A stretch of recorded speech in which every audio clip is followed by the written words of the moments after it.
All right, we're back. Go ahead. Keep going, Steve. Keep going. Oh, we're back about what? We're back. Taping. We weren't talking the whole time? We were the whole time, but for 1 second we weren't. We are now. Oh. Yeah, no. Okay. They heard everything you said. I pretty much said everything I had to say. I don't know. So anyway, this woman in Mount Holly, you asked us if we thought she could be running one of those museums. I don't know. Oh, I didn't want to get close enough to that hairy bitch to find out. Because it really pissed me off. And I'm a very easygoing person. As most of you know, I'm laid back. Yeah. Like, people can do all kind of stuff. Like, I don't say nothing. I don't care.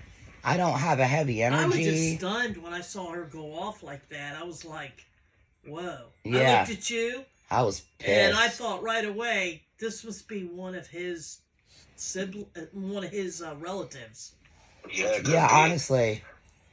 But Lindy will tell you, and this she'll tell you, and she'll tell you right now, I am so laid back. You know, I will walk away from confrontation. I will. I'm very laid back. I'm very easygoing. Even though to most people listening to me, they may not believe that. But honestly, I am. I really, truly am. Like, if you knew me, you would know. I'll just sit back and crack it. You're like a live and let live type of person. I am. I've always been like that. I don't care what you do. But don't corner your ass. Yeah, never. Lindy will tell you, I will get so mad, I will rip you apart. And I'm going to win. I'm going to be the only one walking away. I will. That's fact. This is how it is. I don't know why it's like that, and I do believe that when we're put into a corner, things of our past lives can come out. Because that happened to me right at Morris River Diner. Yeah. It happened to me. And I didn't even know the words that were coming out of my mouth. It had to be from some past life because I stood up in a dining room, a diner full of people. You could have heard a pin drop. I should put Daisy on the show. Daisy will tell you. And the guy down the street. You would have heard a pin drop. It was silence. And I stood up and I said, just like this. I said, I will scalp you, motherfucker. Like that. Like I was like a truck driver. You know, and he was at a table with like a bunch of people. 15 to 20 other men. And they all just put their forks down and looked.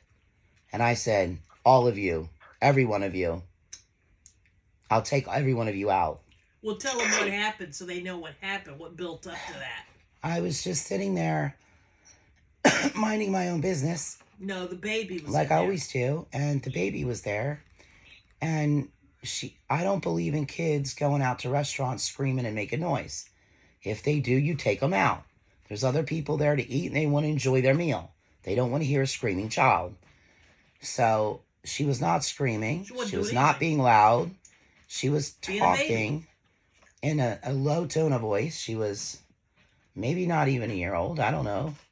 6, 7 months old. Yeah, she was about 7 months. Yeah, just little slight noises that babies make, but nothing that would bother anyone. Like, I shouldn't even call it noise because it wasn't bothering anyone.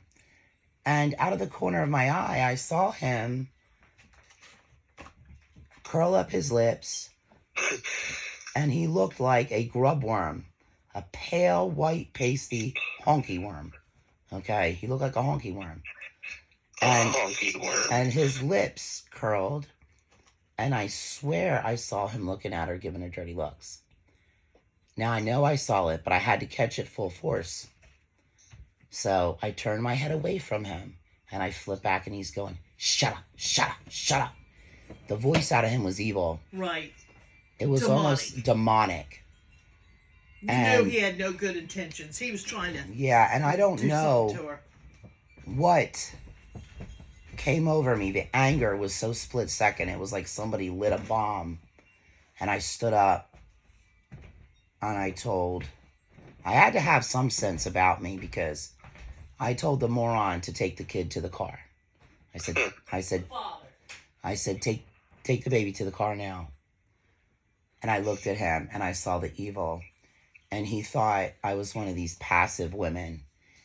And that's when he realized that I wasn't. Because he angered me to the point I was going to explode, and I just looked at him and just said, "I will scalp you, motherfucker," just like that. Well, you remember one time, Steve, that I nearly took out a table of people. I remember. Yeah, that was bad. So, like, these things happen. Like, and I think it's because I'm so easygoing that I don't bother anybody, that when I get mad, it's bad. I mean, that guy was rude. Yeah. So anyway, what happened with that is when I said I'll scalp you, I've never said anything like that in my life. And that had to come from a place of a past life Indian thing. Who says that, though, Lindy? Really, who says that? Nobody. I mean, unless you're an Indian actively in a tribe. Came from one of your tribal or ancient DNA or something. Yeah, the cellular memory. That's what I think. It had to. But this woman, does she own a museum? I don't know. Is she part of that crowd? She could be. But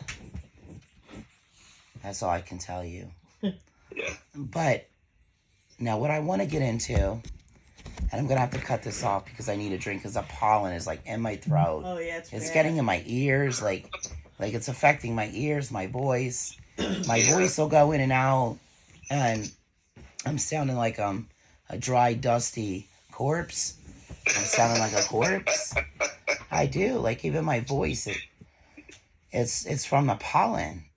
I go out there, and then my ears, my eyes itch. Somebody sound like they... Awful, isn't it? What's wrong? It sounded like somebody pulled up in the driveway, but I don't see any lights. So, I'm going to tell you about Cynthia. Now, Cynthia is something I'm going to give you to put on the website tonight, but I'm going to pause this for a minute. We're going to come back so I can get a drink because my throat's dry and it's feeling dusty from the pollen closing up my throat. So we'll be right back because there's a lot to tell you. Okay.